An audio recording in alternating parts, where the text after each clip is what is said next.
Hey guys, we're at Great Sand Dunes National Park in Colorado. It's about 30 minutes from Alamosa if you're trying to look it up on a map. We made the trip out here from Dallas, and this was kind of the sand and gold trip that I've been teasing for a while. Conventions are nice, and I've been doing a lot of them this year, but I wanted to do something that was a little bit more me. And I can't think anything that I love more than Yu-Gi-Oh! Seeing as Yu-Gi was my first costume and Pharaoh was my second one, so I just wanted to kind of revisit everything. If I sound a little winded, the air is very thin up here, and it's kind of hard trekking through the desert with a Millennium Puzzle and hair that is this gigantic, but hopefully the pictures were worth it. So thank you again, guys. You're the ones who keep me going, and I will see you real soon. Take care.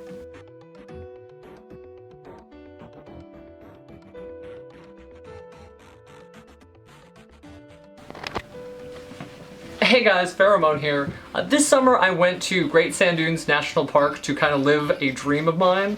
I always wanted to redo my old Pharaoh Attempt cosplay. I actually started as a Yu-Gi-Oh! Cosplayer about 11 or so years ago now, and Pharaoh was my very first character, although I used to do like the Yami Yugi version.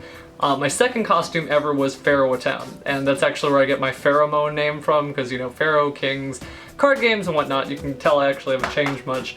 But it was really a lot of fun, and I was happy to be able to do that trip. I gotta recommend Great Sand Dunes National Park for any type of desert style cosplay you want to do. It is in the middle of Colorado, kind of towards the southern central region, not exactly, you know, near Boulder or Denver or anything like that.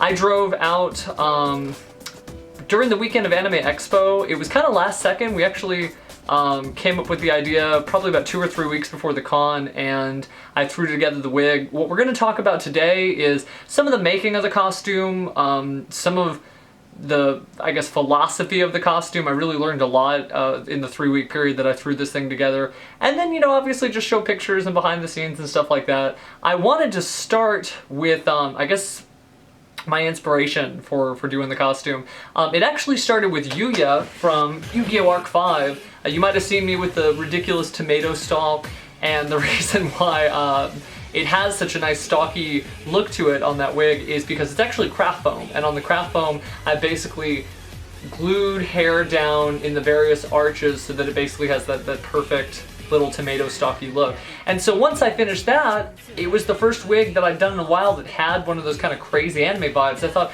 well, maybe I could actually go back and redo something that I like, you know.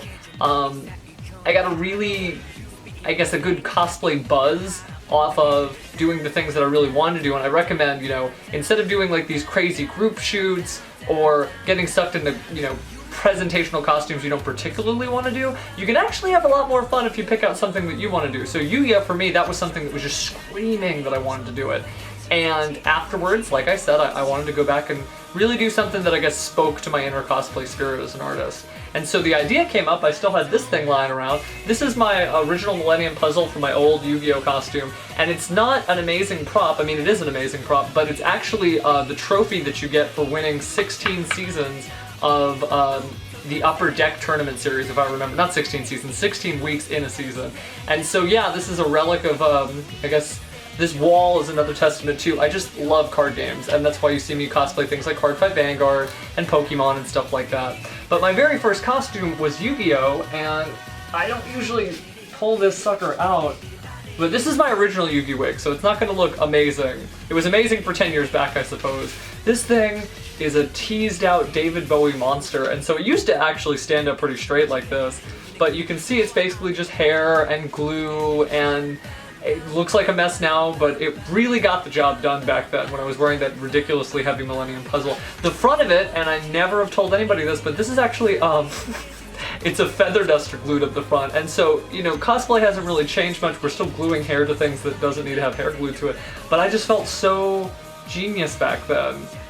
Obviously, it's taken a little bit of wear and tear, and that's why I'm holding it up here, because it's kind of sunken down. But it's just kind of a relic, a more elegant weapon for a more civilized age. But now, since then, I've leveled up a little bit, and I have this monster, and I wanted to show you guys what the wig actually looked like. It's It's ginormous, and it's amazing. And so actually, you know, I'm gonna pull up some pictures while I'm talking here, and we'll just overlay that in the front. But this is using the same general idea. The front is actually just hair glued to pieces of craft foam, and so you get much more definite shapes than before. I did attach the Pharaoh stuff. This is definitely a Pharaoh wig, and it's not a Yami Yugi per se, but it's not a wig. You would be surprised that you can only see it when you really look underneath it. It's a cardboard, it's not a cardboard, it's a craft foam helmet made from, you know, or rather just picked up from MJJ Designs, and that serves as the basis. I'm gonna pull up the wig pins real fast. Just real fast. Try not to damage this sucker. Although it is pretty sturdy because I did drop it on the way into Colorado. There we go. Yes, okay, cool. And so yeah, you see, it is just a helmet. And so you wonder, like, where's the wig? Because most wigs, they're made of fibers and nets and wefts. This is actually a bunch of giant craft foam shapes glued together. You can see I can kind of squeeze it. It's got a kind of piñata vibe to it. And inside the craft foam shapes are cotton batting, and then glued around the whole thing is just hair and hair and hair and hair and hair. And so it looks like, you know, like it should be hair, but it's actually just kind of a sea of craft foam and cotton batting and wig fibers and stuff like that. But I really just wanted to kind of share what it looked like from the genesis, because I don't think I can think of too many bizarre wigs or wigs that are like this ridiculous. I'm gonna go ahead and pull out the wig head and put it back in. But this just shows you what you can do if you think outside the box. Not every wig needs to start with a wig. Although this one, I didn't buy freeform wefts because freeform wefts can be pretty expensive. I actually just bought a few wigs, long wigs, and just started to basically tear them apart, because here's the thing, a wig is made of wefts. And so rather than pay an expensive premium on pre-sorted hair, all you have to do is take a look at the undernetting of a wig and just start shearing through those nets, and you'll get separate wefts and whatnot. And that way you don't have to, let's face it, you know, $18 for a few set of wefts is kind of expensive when you could get a 40-inch wig for relatively the same price, maybe a little bit more. But this sucker is heavy, per se, and then when you take that and you put this thing around its neck, it wasn't exactly the most comfortable costume. But it was a lot of fun. The photo shoot, here I'm gonna sit the elegant Pharaoh down right there. The photo shoot really came out great. I am definitely proud of it. How the costume came out and how the cape swooped. If you're looking at some of the shots where my cape just goes out and out, what we actually did, and you can use this trick too, is we buried the bottom of the cape in sand and then let the natural wind just kind of catch up. You would be surprised how cold the desert is. It was at 6 a.m. in the morning, Mountain Standard Time, and I was freezing, you know, and also I shaved my legs and arms and stuff like that, so I didn't really have a lot of meat on me anyway, since I'm very thin. But yeah, it was a lot of fun. I mentioned though at the beginning of the video the kind of philosophy of the costume, and that may sound kind of convoluted, but the idea here is that do costumes that you want to do, and you'll get just so much more out of it. I don't tend to do a lot of group shots, and I don't tend to do a lot of big cosplay groups, but I got so much satisfaction for, you know, just basically getting in the car with some friends and driving out to the middle of nowhere. Because let me tell you, Great Sand Dunes, there's nothing. There's no cell phone reception. There's just desert and sand, and obviously canyons and mountains and stuff too on the way in.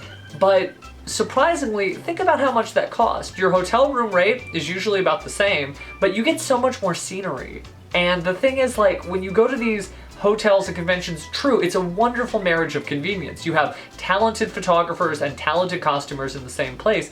The photos you're gonna get, though, are gonna be fairly limited. There's only going to be kind of an urban environment around you with very similar grass and the same sort of carpet and chairs and hotel venue space that everyone is gonna have access to. So if you really want those photos to stand out, something you can hang on your wall and kind of remember, that's the way to do it. So the two lessons here are, do the costumes you want to do, but also take them somewhere that really fits for them.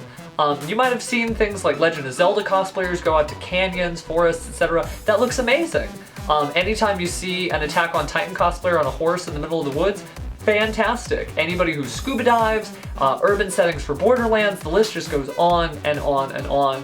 But the kind of lesson that I wanted to teach you guys here, or I hope I can impart, is just really just go for what's in here. And I hate to have like that great teacher Onizuka moment, but I had a really great time, and I feel like these last couple of costumes I did, Yuya, Pharaoh Atem, Haruichi from Ace of the Diamond, not exactly the most advanced things, some really neat technical stuff with wigs, but all in all, I just picked something that I really liked, and you can get so much more out of it. And you know, for instance, I'm going with Haruichi, we're gonna go take some pictures at a baseball stadium, and that's gonna be a lot of fun, and that's a little bit converse from what you get at a convention. Not to say conventions aren't fun, believe me, I've been going for 11 years, but I guess before I get off my soapbox, I just wanna say, if you're looking for good photos, try to arrange with good friends a good location. I know that it was good in a row, but you can just get so much more out of that. So that's your cosplay lesson of the day for Sand and Gold. And I guess that's, if I had to have an artistic message in this piece, it's that cosplay happens outside of conventions. And you guys, who are very, very talented,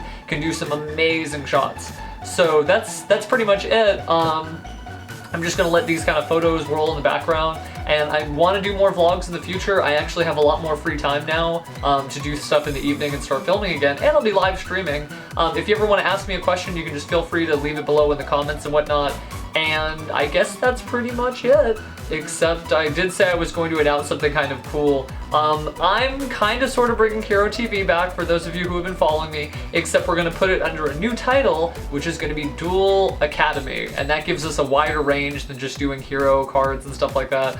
My first video that I want to put out is a tutorial for pendulum monsters in Yuya cosplay, so I'm really excited about that. If you've managed to sit with me this long, then subscribe, because there'll be probably much more long-winded videos in the future. Thank you guys, because like I've always said, without you, I would just be filming in front of a camera in front of this Yu-Gi-Oh wall with no friends or nothing to do about it, and so it's viewers like you who make this possible and make it a lot of fun. So ciao guys, I'll see ya.